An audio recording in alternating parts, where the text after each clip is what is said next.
శని ఆదివారం వస్తే నాగార్జున తనదైన స్టైల్లో అందరినీ అలరిస్తారు.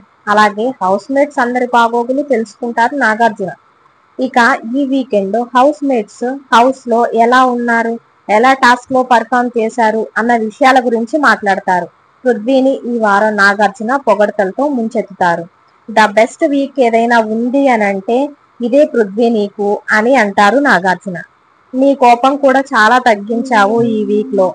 నామినేషన్స్ లో పాత పృథ్వీని చూపించావు, కానీ నామినేషన్స్ తర్వాత నీలో అగ్రెషన్ కనిపించలేదు. బహుశా విష్ణుప్రియ వల్లేనేమో అని నవ్వుతారు. నిన్ను గేమ్ ఆడమని హౌస్ లోకి పంపిస్తే నువ్వు లవ్ గేమ్ ఆడుతున్నావు పృథ్వీ. మీ ఇద్దరి లవ్ గేమ్ ను ఆడియన్స్ బాగా ఎంజాయ్ చేస్తున్నారు.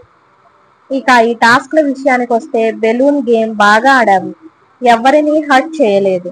లేదా బిగ్ బాస్ అటువంటి గేమ్స్ ఇవ్వలేదు కాబట్టి అగ్రెషన్ చూపించలేకపోయావా అని అంటారు నాగార్జున. అయ్యో అలా ఏం లేదు సార్, నేను మారిపోయాను అంటాడు పృథ్వీ. ఈ వీక్ నువ్వు 100% ఇచ్చావు పృథ్వీ.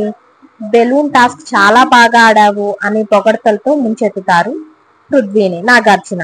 అందరితో చాలా బాగా ఉంటున్నావు, ముఖ్యంగా విష్ణుతో ఇంకా బాగా ఉంటున్నావు అని అంటారు నాగార్జున. మ్యానిప్యులేట్ అవుతున్నట్లు అనిపిస్తుంది, కానీ గేమ్ మీద ఫోకస్ పెట్టు అంటారు పృథ్వీని నాగార్జున.